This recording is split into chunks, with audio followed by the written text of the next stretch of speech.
Syllabus से हटके कुछ पढ़ा दे और पूछ ले, क्योंकि सीबीएसई बोर्ड बैठा हुआ है उनको कंट्रोल करने के लिए।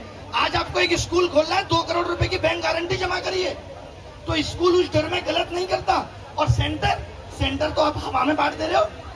तो मुझे लगता है कि एक सेंटर एफिलिएशन बोर्ड बनना चाहिए जिसको सरकार अप्रूव करेगी, और वो 1 करोड़ 1.5 करोड़ रुपए जमा करके आएगा, उसको पता रहेगा कि मैंने गड़बड़ की तो मेरा पैसा डूब जाएगा। और सरकार को यह सुनिश्चित करना पड़ेगा कि एक बच्चे का जितना पैसा वाकई में जाना चाहिए एग्जाम कराने के लिए, उसको हताश कर दिया जा रहा है।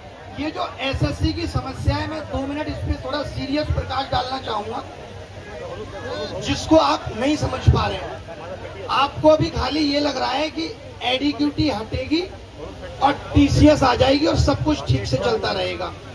ये अगर ऐसा आप सोच रहे हैं तो ये आपकी सबसे बड़ी गलतफहमी है।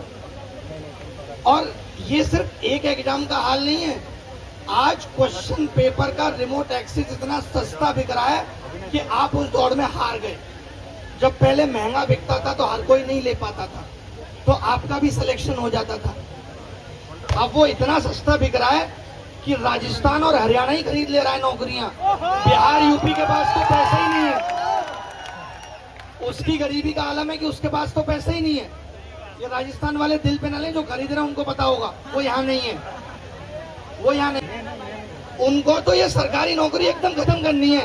वो कहते हैं हमें group B, group C, group D को नौकरी देनी नहीं है। उनको जहां से वो भारत को देख रहे हैं, जिस नजरिए से, वो अगर हमारी नजर से देखें तो उनको समझ में आए कि जो बच्चा 12वीं पास ग्रेजुएट होके बैठा, उसके पास करने को क्या है।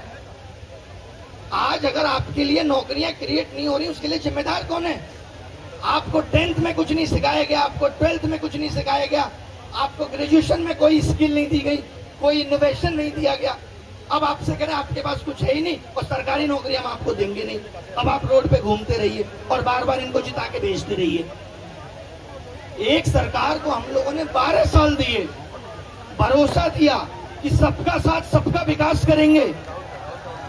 आज कहां विकास है और कहां रोजगार है, सब तिलंडी में चला गया, कुछ पता नहीं है। तो ये आवाज आपकी सरकार तक पहुंचनी चाहिए। एक दिन में नहीं ठीक होगा, 2 दिन में नहीं ठीक होगा, लेकिन सरकार मनसा तो दिखाए ठीक करने की। इनकी तो मनसा ही नहीं है। यूपीएसआई का फॉर्म आया, उसमें केवल फॉर्म फीस के अलावा कोई डिटेल नहीं है। कब एग्जाम होगा, क्या सिलेबस होगा, नहीं। अभी आप हमें 500 दो, हमें राशन बांटने तो फिर देखेंगे क्या कर रहे हैं। क्या सरकारें, आयोग सिर्फ जो युवा इनसे नौकरी की तलाश में आया था